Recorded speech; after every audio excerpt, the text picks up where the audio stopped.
السلام علیکم ورحمۃ اللہ وبرکاتہ۔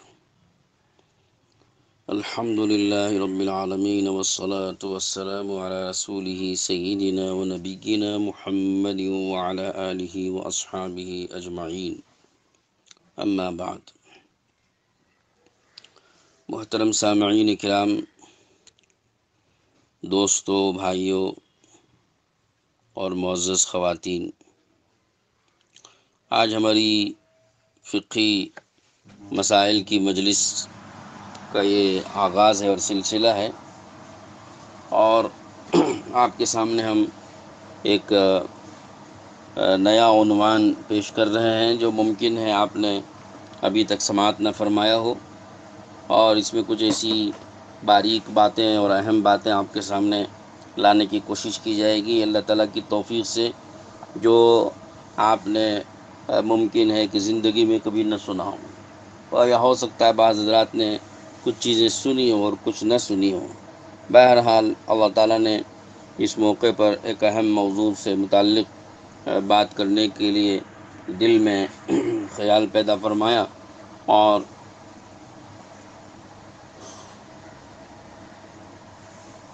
اپنے اکابر علماء کے فتاویٰ کی روشنی میں، اور اسی طرح سے قرآن و حدیث میں جو اس سلسلے میں رہبریاں اور رہنمائیاں بھی موجود ہیں، ان کی روشنی میں آپ کو کچھ اہم باتیں پیش کرنے کی میں اللہ تعالیٰ سے توفیق مانگتا ہوں۔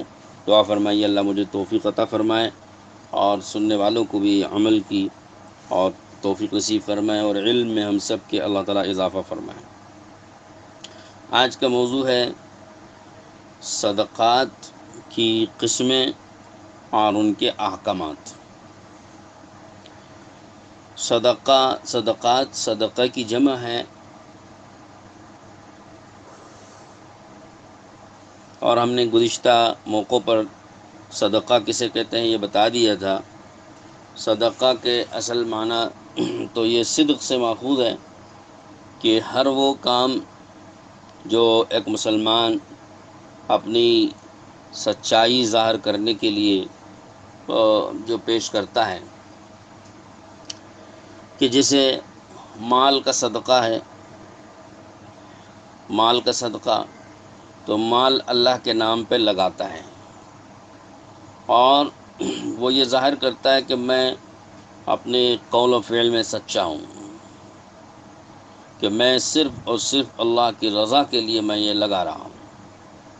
تو جو مال بھی اللہ کے راستے میں خرچ کیا جائے وہ صدقہ ہے۔ جو مال بھی اللہ کے راستے میں اللہ کی رضا کی خاطر خرچ کیا جائے اور لگایا جائے وہ صدقہ ہے، کیونکہ اس کے ذریعے سے دینے والا وہ اپنی سچائی کو ظاہر کر رہا ہے کہ میں صرف اللہ کی رضا حاصل کرنے کے لیے مال لگا رہا ہوں۔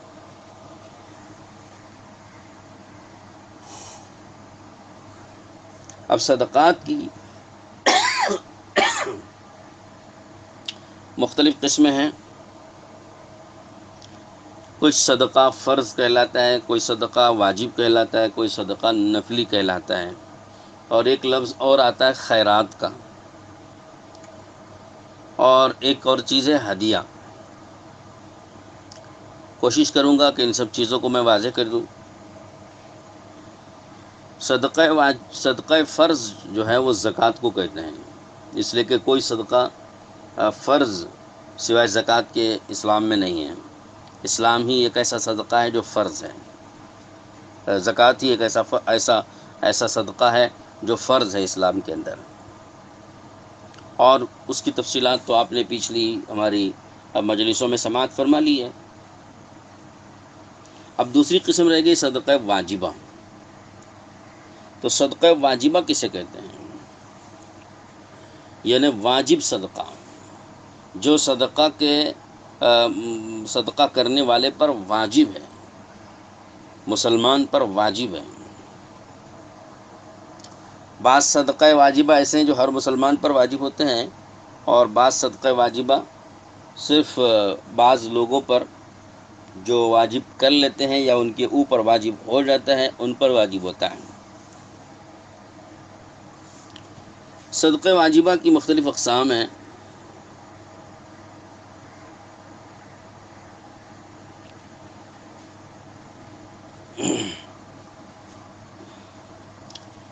ہر مسلمان پر جو میں نے عرض کیا تھا کہ جو صدقہ واجب ہے اس کی مثال ہے اہل و عیال پر خرچ کرنا. اہل و عیال پر خرچ کرنا، یہ اہل و عیال پر خرچ کرنا بھی چونکہ واجب ہے، اور یہ بھی اللہ کا حکم سمجھ کر اور بیوی بچوں کا حق سمجھ کر اللہ کے لیے خرچ کیا جاتا ہے، تو یہ بھی صدقہ ہی کے حکم میں ہے. الحدیث میں اللہ کے رسول صلی اللہ علیہ وسلم نے اس کو بھی انفاق، اہل و عیال پر خرچ کرنے والے کو بھی صدقے کا ثواب اس کا ذکر کیا گیا ہے. تو صدقات واجبہ میں ایک قسم ہے نظر اور منت کا صدقہ. کسی نے نظر مان لی اور منت مان لی کہ اگر میرا فلاں کام ہو گیا تو میرے اوپر اتنی رقم صدقہ کرنا واجب اور ضروری ہے، میں اتنی رقم ضرور دوں گی یا ضرور دوں گا. اپنے اوپر کسی رقم کو، یا کوئی بکرا دوں گا، بکرا لازم کر لیا یا کوئی رقم لازم کر لی، تو نظر اور منت کے ذریعے سے اس طرح اپنے اوپر کوئی شخص کچھ مال صدقہ کرنا لازم کر لے تو یہ نظر و منت کا صدقہ ہے اور یہ صدقہ واجبہ ہے. ایک ہے کہ دل میں آپ صرف نیت کر لیتے ہیں کہ اگر میرا فلاں کام ہو گیا تو میں کچھ لگا دوں گی، یہ صرف دل میں ایک نیت ہوتی ہے، یہ نظر و منت نہیں کہلاتا، یہ تو صرف ایک نیت ہے. آپ اس نیت پر عمل کریں تو بہت اچھی بات ہے کہ جب آپ کا کام ہو گیا آپ اس کے بعد جو ہے نیت کے مطابق عمل کر لیں.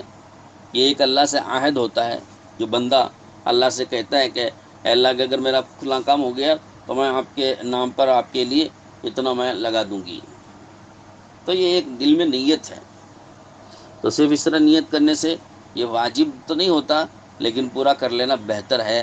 اس کو نہ کرنے میں نقصان زیادہ ہوتا ہے، کیونکہ یہ اللہ سے کیا ہوا عہد ہے، اور اللہ سے کیے ہوئے عہد کو توڑنا اس کی وعید قرآن میں آئی ہے. اس پر جو ہے مواخذہ ہے، اس کو برا سمجھا گیا ہے اللہ سے کیے ہوئے عہد. یہ اگرچہ کہ عہد لازم تو نہیں ہے، لیکن ایک دل میں نیت ہے، اس میں اگرچہ کچھ گنجائش ہے کہ اگر نہ کرے تو زیادہ نقصان تو نہیں ہوگا، یا کوئی وعید تو اس پر نہیں ہوگی، لیکن نیت پر عمل نہ کرنے سے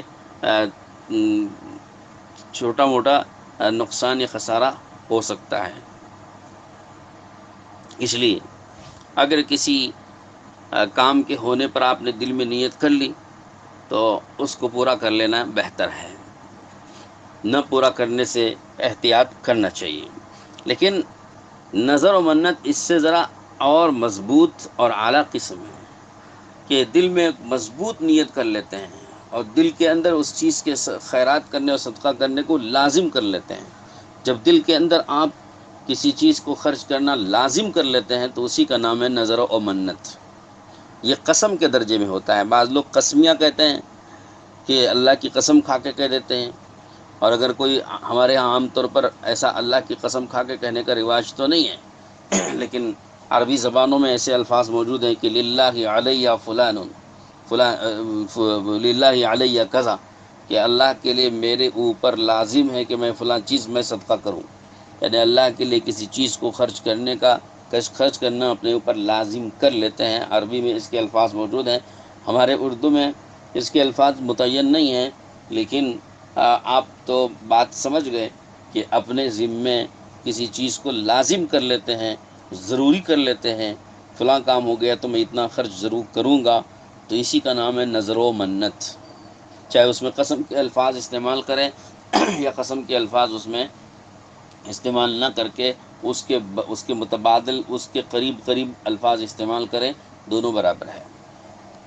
تو یہ نظر و منت کا جو صدقہ ہے یہ صدقہ واجبہ ہے. اس صدقے کو نہ کرنے سے گناہ ہوگا، اور اس کو نہ پورا کرنا وعید میں داخل ہوگا. جو قرآن مجید میں جو وعید آئی ہوئی ہے اللہ سے کیے ہوئے عہد اور وعدوں کو توڑنے والے، ان کے لیے جو وعید آئی ہے وہ وعید یقیناً اس میں شامل ہوگی. صدقہ واجبہ کی دوسری قسم ہے میت نے وصیت کی تھی.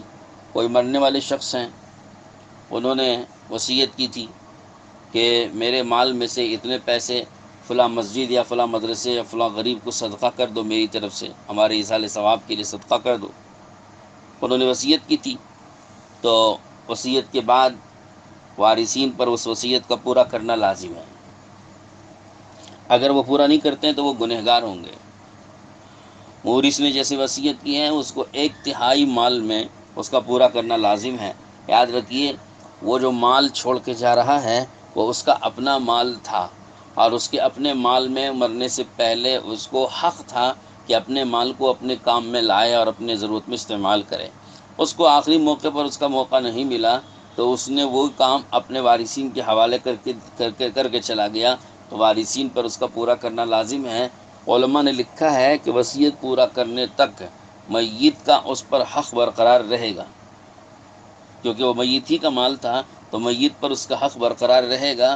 اگر کسی وارث نے اس وصیت کو پورا نہیں کیا تو اس نے میت کے مال کو ناجائز طریقے سے استعمال کیا، تو اس لیے اس میت کے 1/3 مال کے اندر وصیت کو پورا کرنا لازم ہے۔ یہ صدقہ واجبہ ہیں۔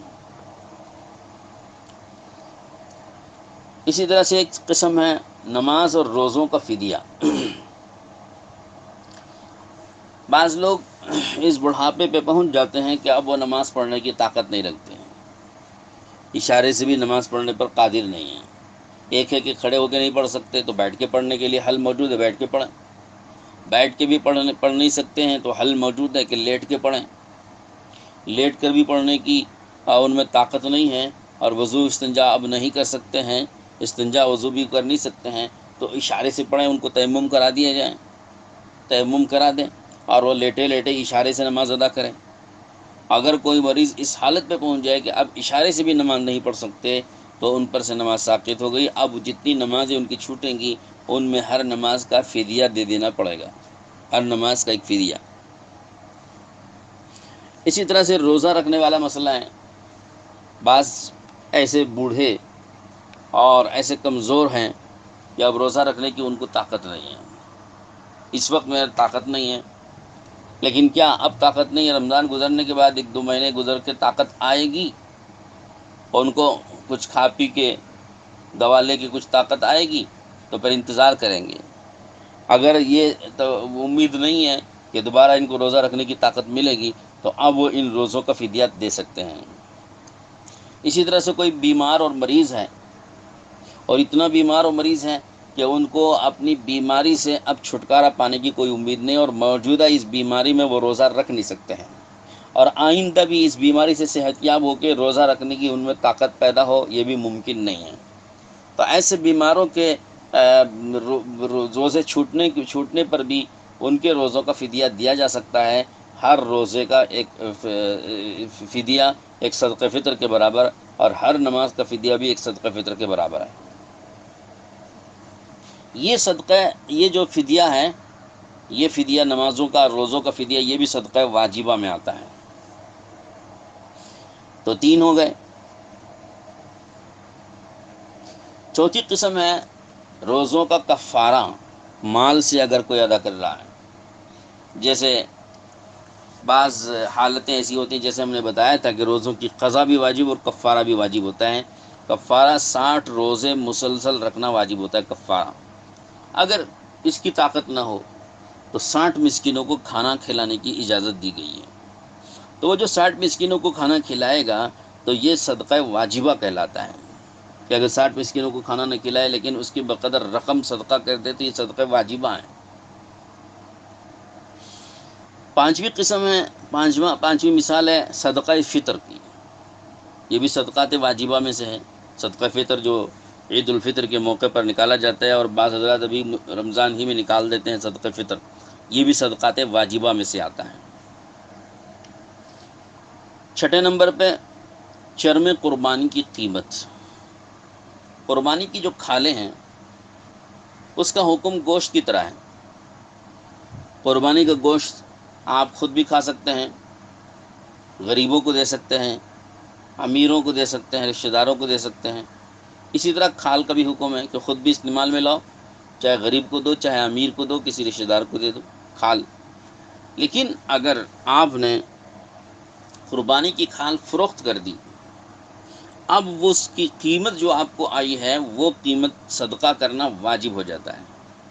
دیکھیے پہلے جب تک کھال کی شکل میں موجود تھی، یا خود قربانی کا گوشت بھی، قربانی کا گوشت ہو یا قربانی کی کھال ہو، وہ جب تک اس شکل میں ہے وہ واجب نہیں ہے، صدقہ کرنا واجب نہیں ہے۔ آپ خود استعمال کریں، کسی کو بھی دیں کسی کو نہ دیں، آپ کو اختیار ہے۔ لیکن جب آپ بیچ دیں گے، چاہے قربانی کی کھال بیچو یا قربانی کا گوشت بیچو، اگر آپ بیچ دیا آپ نے، تو پھر اس سے آئی ہوئی رقم آپ استعمال میں نہیں لا سکتے، اس سے صدقہ کرنا واجب ہو جاتا ہے۔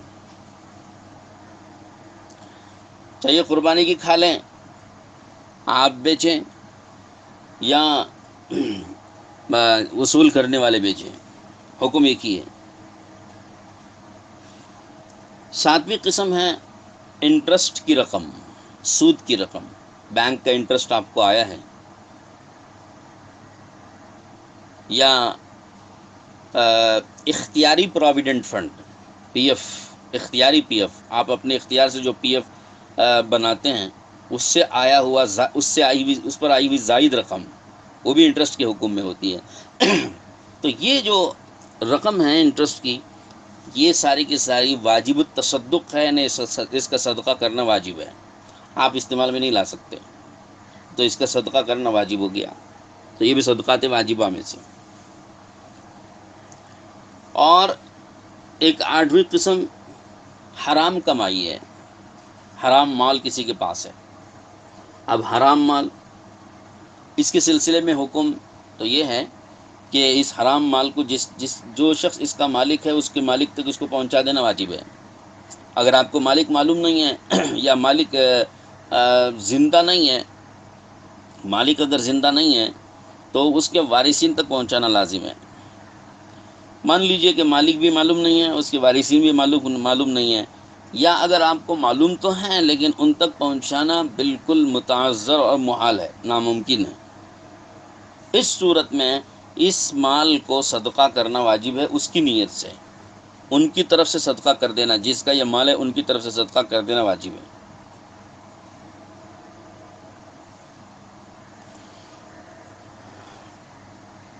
اسی طرح سے اگر کوئی شخص امانت آپ کے پاس رکھ کر چلا جائے، وہ شخص آپ کو معلوم تو ہے، لیکن وہ اتنا دور چلا گیا یا اس کا جانا اتنا لمبا دراز ہو گیا، مدت اتنی لمبی ہو گئی، دراز ہو گئی کہ اس کے متعلق کوئی آپ کو خبر نہیں کہ وہ زندہ ہے کہ مردہ ہے، آپ کے پاس سامان پڑا ہوا ہے، چیز رکھی ہوئی ہے، اب اندیشہ ہے کہ یہ ضائع ہو جائے گا، تو آپ کو اس کی نیت سے اگر اس تک پہنچانا ممکن نہ ہو تو اس کی نیت سے آپ اس کی طرف سے صدقہ کرنا آپ صدقہ کرنا آپ کے لیے جائز تو ہے۔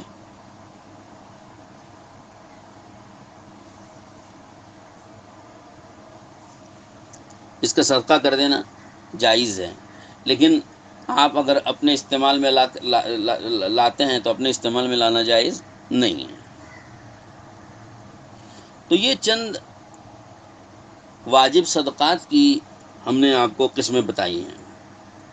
اسی طرح سے ایک اور ہے کفارہ زہار، عورت سے کوئی زہار کر لیتا ہے، مثلا کسی شخص نے عورت سے یہ کہہ دیا کہ تو میرے لیے ماں کی طرح ہے، یعنی جس طرح ماں حرام ہے اس طرح تو میرے لیے حرام ہے، اس نے کہہ دیا، زہار ہے، اس کو زہار کہتے ہیں۔ اب وہ عورت اس کے لیے حرام ہو جائے گی، اس سے طلاق نہیں پڑے گی، لیکن اس سے صحبت اور اس سے ملاقات حرام ہے۔ اب اس کی کیا صورت ہے؟ کیا وہ نکاح سے نکلی بھی نہیں اور نکاح میں رہتے ہوئے بھی اس سے صحبت اور ملاقات حرام ہے؟ تو اس کی صورت یہی ہے کہ زہار کا کفارہ ادا کرے، تو ایک کفارہ زہار ہوتا ہے، تو کفارہ زہار جو ہے وہ واجب ہے۔ اسی طرح کوئی کسی نے قسم کھا لی کہ فلاں کام میں ہرگز نہیں کروں گا، قسم کھا لیا، لیکن اب مجبور ہو گیا، اس کو کرنا پڑ رہا ہے، تو کرے گا تو قسم ٹوٹے گی، اور قسم ٹوٹے گی تو اس کا کفارہ دینا پڑے گا، تو قسم کا جو کفارہ ہے وہ بھی مال سے دے رہے ہیں تو وہ بھی واجب ہے۔ تو یہ 10 میں نے اقسام بتائے آپ کو واجب صدقات کی۔ ان واجب صدقات کا حکم کیا ہے؟ ان تمام واجب صدقات کا حکم یہ ہے کہ ان کو اسی جگہ خرچ کر سکتے ہیں جس جگہ آپ زکوٰۃ خرچ کریں گے. جس جگہ زکوٰۃ دینا جائز ہے اسی جگہ پر ان صدقات واجبہ کو لگانا جائز ہے. اس سے علاوہ کسی اور جگہ پر لگانا بالکل جائز نہیں ہے. اس سے آپ کا وہ صدقہ واجبہ ادا نہیں ہوگا. جیسے زکوٰۃ نہیں ادا ہوگی ویسے یہ صدقہ واجبہ بھی ادا نہیں ہوگا اگر اس کی مصرف میں نہیں لگے گا. یہاں ایک بات مجھے بہت ضروری ہے کہنا کہ صدقہ فطر کے متعلق، چونکہ ابھی یہ سر پہ کھڑا ہوا مسئلہ ہے، صدقہ فطر کے متعلق کہ صدقہ فطر بھی چونکہ واجب ہیں اور دیگر صدقات بھی واجب ہیں، تو یاد رکھیے زکوٰۃ کا حکم یہ ہے کہ غیر مسلم کو آپ نہیں دے سکتے. مسلمان کو دیں گے. صاحب نصاب کو آپ نہیں دے سکتے. جو صاحب نصاب ہے، چھوٹے نصاب اور بڑے نصاب، دو قسم نصاب کا ہم نے بتایا ہے شروع رمضان میں ایک بیان میں ہم نے اس کو بتایا ہے کہ چھوٹا نصاب کا مالک اور بڑے نصاب کا مالک. نصاب کی دو قسمیں ہم نے بتائی ہیں. تو دونوں نصاب کا جو شخص مالک ہو یا دو میں سے کسی ایک نصاب کا بھی مالک ہو اس کو آپ زکوٰۃ نہیں دے سکتے. تو صدقات واجبہ بھی نہیں دے سکتے. غنی اور مالدار کو صدقہ واجبہ نہیں دے سکتے، یعنی صاحب نصاب ہی غنی ہوتا ہے. سید کو آپ صدقہ واجبہ یا زکوٰۃ نہیں دے سکتے. ماں اور باپ کو، بیوی کو اور شوہر کو صدقہ واجبہ نہیں دے سکتے، زکوٰۃ بھی نہیں دے سکتے. اور کافر کو بھی صدقہ واجبہ نہیں دے سکتے، زکوٰۃ بھی نہیں دے سکتے. اب صدقہ فطر بھی ایک واجب صدقہ ہے، تو اس سے ثابت ہوا کہ صدقہ فطر بھی کافر کو نہیں دے سکتے. تو علماء نے یہ فرمایا ہے، ذمہ کسے کہتے ہیں؟ دارالاسلام میں نہ اسلامی حکومت ہو اور اس ملک میں، اسلامی ملک میں اگر غیر مسلم رہتا ہو اس کو ذمہ کہتے ہیں. اب ہم لوگ ہندوستان میں ہیں اور ہندوستان تو دارالاسلام نہیں ہے، یہ تو دارالکفر ہے، امن ہے، دارالمعاہدہ ہے. یہ اس کی مختلف قسمیں ہیں، دارالاسلام، دارالکفر، دارالحرب، دارالامن، دارالمعاہدہ. یہ مختلف اقسام ہیں. یہ ایک بحث ہے، میں اس میں اپنے وقت کو نہیں لگانا چاہتا. تو ہندوستان میں رہنے والا جو ہندو ہے وہ ذمہ نہیں ہے، وہ حربی ہے. حربی اس غیر مسلم کو کہتے ہیں جو دارالحرب کا رہنے والا ہو، دارالکفر کا رہنے والا. دارالکفر اور دارالحرب کے غیر مسلم کو حربی کہتے ہیں. حربی کی دو قسمیں حضرت تھانوی رحمۃ اللہ علیہ نے لکھی ہیں. حربی کی ایک قسم حربی محارب ہے اور دوسری قسم حربی مسالم ہے. ہمارے ہندوستان کے جتنے بھی کافر اور غیر مسلم لوگ ہیں یہ حربی مسالم ہیں، حربی محارب نہیں ہیں. حربی محارب اس کو کہتے ہیں کہ جس دارالکفر کے ساتھ اور جس دارالحرب کے ساتھ اسلامی حکومت کی جنگ ہو رہی ہو تو وہاں کے غیر مسلم کو حربی محارب کہتے ہیں. تو ہمارے اس ملک کے جتنے بھی غیر مسلم ہیں یہ حربی مسالم ہیں، محارب نہیں ہیں. اور حضرت تھانوی نے لکھا ہے کہ حربی مسالم یعنی ہندوستان کے جو ہندو اور غیر مسلم ہیں یہ حربی مسالم ہیں. اس لیے حربی مسالم کا حکم بھی ذمی کی طرح ہے. ذمی جو اسلامی حکومت میں دارالاسلام میں رہنے والے غیر مسلم کے ساتھ جس طرح مسلمانوں کا سلوک ہوگا اسی طرح کا سلوک یہاں کے مسلمانوں کا یہاں کے غیر مسلموں کے ساتھ ہوگا. کسی قسم کے غیر مسلم کو دینا جائز نہیں ہے، چاہے وہ حربی محارب ہو اور چاہے وہ حربی مسالم ہو. حربی محارب کو کسی بھی قسم کا صدقہ حلال نہیں ہے، دینا جائز نہیں، چاہے صدقہ واجبہ ہو یا صدقہ نافلہ ہو یا صدقہ فرض ہو. حربی محارب کو کسی قسم کا صدقہ دینا جائز نہیں ہے. لیکن حربی صدقات واجبہ جو ہیں یہ بھی کسی غیر مسلم کو دینا جائز نہیں ہے. صدقہ فطر کے بشمول یہ بھی کسی غیر مسلم کو دینا جائز نہیں ہے. تو ہندوستان کے غیر مسلم بھی اسی میں داخل ہیں۔ البتہ صرف گنجائش اتنی ہے، صدقہ فطر میں جو میں نے گنجائش عرض کی تھی مجھ سے بھول ہوئی، صرف گنجائش اتنی ہے کہ صدقات نافلہ جو ہیں، صدقات نافلہ، وہ صدقات نافلہ آپ حربی مسالم کو دے سکتے ہیں، یعنی ہندوستان کے جو غیر مسلم ہیں ان کو صدقات نافلہ دے سکتے ہیں، صدقات واجبہ میں سے کوئی کسی قسم کا صدقہ دینا ان کے لیے جائز نہیں ہے۔ تو اس کو آپ ٹھیک کر لیں کہ میں نے 10 قسم کے صدقات واجبہ جو اوپر بیان کیے تھے، یہ سارے کے سارے صدقات واجبہ اور صدقہ فرض یعنی زکوٰۃ، ان تمام کا حکم یہ ہے کہ یہ صرف مسلمان کو دیے جائیں گے، کسی غیر مسلم کو دینا یہ جائز نہیں ہے۔ اور اسی طرح سے مسلمان میں بھی جو فقیر اور محتاج ہے صرف اسی کو دے سکتے ہیں، جو غنی ہے، صاحب نصاب ہے، چھوٹے نصاب کا مالک ہو یا بڑے نصاب کا، اس کو بھی دینا یہ جائز نہیں ہے۔ سید کو بھی دینا جائز نہیں ہے، ہاشمی کو بھی دینا جائز نہیں ہے، اپنے ماں باپ اور بیوی اور شوہر کو آپس میں ایک دوسرے کو دینا جائز نہیں ہے۔ یہ تمام صدقات واجبہ کا حکم ایک ہی ہے، فرض زکوٰۃ کا بھی ایک ہی حکم، تمام صدقات واجبہ کا بھی ایک ہی حکم ہے۔ اب ان کے علاوہ تیسری قسم صدقات کی ہے صدقہ نافلہ، نفلی صدقہ۔ نفلی صدقہ کیا ہے؟ عام صدقات یہ سب نفلی صدقات ہیں، اوپر جتنی قسمیں ہم نے بتائی تھیں ان قسم میں سے آپ کوئی قسم نہیں ہے، عام صدقات دے رہے ہیں، عام خرچ کر رہے ہیں، عام طریقے سے آپ خیرات کر رہے ہیں، تو یہ عام جو خیرات کرتے ہیں، صدقات دیتے ہیں، کسی فقیر کو مانگنے پر، کسی بھی شخص کے مانگنے پر، بغیر نیت کے جو بھی آپ دے رہے ہیں اس میں آپ کی کوئی نیت نہیں ہے، نہ زکوٰۃ کی نیت ہے، نہ فدیے کی نیت ہے، نہ کفارے کی نیت ہے، نہ نظر کی نیت ہے، اور نہ اور کسی اوپر 10 چیزیں جو ذکر کی گئی ان میں سے کسی چیز کی آپ کی نیت نہیں ہے، تو یہ سب کے سب صدقہ نافلہ ہوتے ہیں، نفلی صدقات۔ نفلی صدقات کا حکم یہ ہے کہ وہ سب کو دے سکتے ہیں، سید کو بھی دے سکتے ہیں، ہاشمی کو بھی دے سکتے ہیں، اور ماں باپ کو بھی دے سکتے ہیں، بیوی شوہر کو بھی دے سکتے ہیں، اور کافر کو بھی دے سکتے ہیں۔ کافر سے مراد جو حربی مسالم ہے،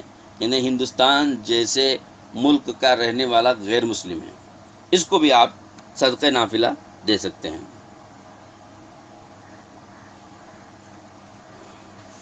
یاد رکھیے کہ صدقہ نافلہ جو ہے یہ عام خیرات ہے۔ اب آپ یہ نہ کہیے کہ صدقہ کیسا ماں باپ کو دے سکتے ہیں۔ مسلمان جو بھی اللہ کے رضا کے لیے ثواب کی نیت سے جو بھی خرچ کرے گا اس کو صدقہ کہتے ہیں اصطلاح میں، چاہے آپ اسے صدقے کے لفظ کو آپ جو ہے بھاری سمجھ رہے ہوں تو آپ صدقے کا مطلب لفظ مت کہیے، خیرات کہہ لیجیے۔ خیرات بھی تقریباً صدقہ نافلہ ہی کی طرح ہے، خیرات میں صدقہ نافلہ میں کوئی فرق نہیں ہے۔ ہاں ایک چیز ہے ہدیہ، ہدیہ کہہ لیجیے، عطیہ کہہ لیجیے، تو ہدیہ اور عطیہ ذرا پاک ہوتا ہے، لیکن اس کے حکم میں اور صدقے کے حکم میں فرق زیادہ بالکل نہیں ہے، کوئی خاص فرق نہیں ہے، صرف الفاظ کا فرق ہے، مصرف دونوں کا ایک ہے، کہ ہدیہ بس پاک صاف چیز کو کہتے ہیں اور صدقہ ایک ثواب کی نیت سے ہوتا ہے۔ ہدیہ آدمی کو خوش کرنے کے لیے بھی دیتا ہے اور اپنی رضا کے لیے بھی دیتا ہے، اللہ کی رضا کے لیے بھی دیتا ہے، اللہ کی رضا کے لیے دیتا ہی ہے، تو اس میں اور صدقہ نافلہ میں بس اتنا سا فرق ہے، ورنہ حکم دونوں کا ایک ہے کہ جس طرح ہدیہ ہر ایک کو دے سکتے ہیں اسی طریقے سے صدقہ نافلہ بھی ہر ایک کو دے سکتے ہیں۔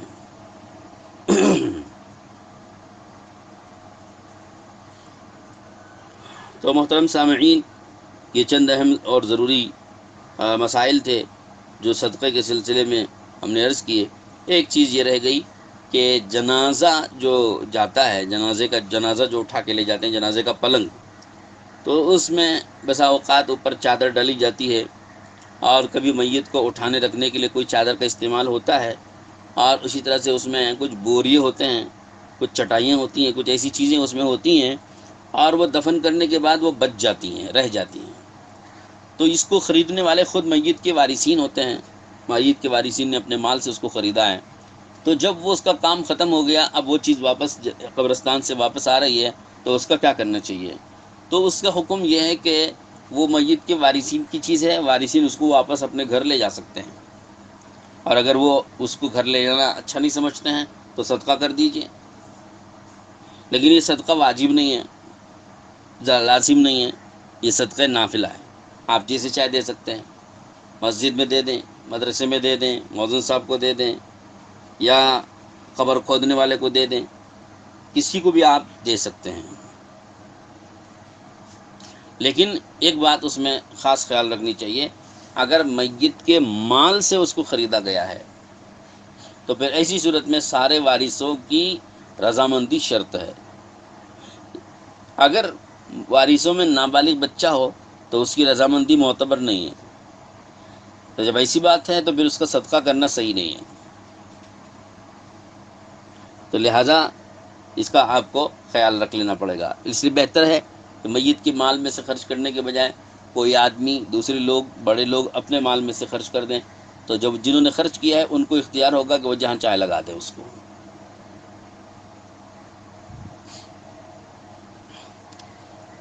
اللہ تعالی ہم سب کو یہ باتیں سمجھنے کی بھی توفیق دے، عمل کرنے کی بھی توفیق عطا فرمائے۔ میں سمجھتا ہوں کہ اپنی بات کو میں نے واضح کر دیا۔ اگر آپ حضرات میں سے کسی کو اس کے سننے کے بعد کوئی اشکال ہو یا کوئی اور بات وضاحت طلب ہو تو آپ میرے نمبر پہ وائس میسیج یا واٹس ایپ پر انگریزی یا اردو میں میسیج، ٹیکسٹ میسیج بھیج کر آپ دریافت کر سکتے ہیں۔ میرا نمبر نوٹ فرما لیں، 9686351622۔ تو اس نمبر پر آپ دریافت کر سکتے ہیں، انشاءاللہ آپ کو اسی نمبر پر بھی جواب دیا جائے گا، اور اس یوٹیوب چینل سے بھی بغیر نام بتائے ہم جواب دینے کی کوشش کریں گے۔ اللہ تعالی عمل کی توفیق دے، وآخر دعوانا ان الحمد للہ رب العالمین۔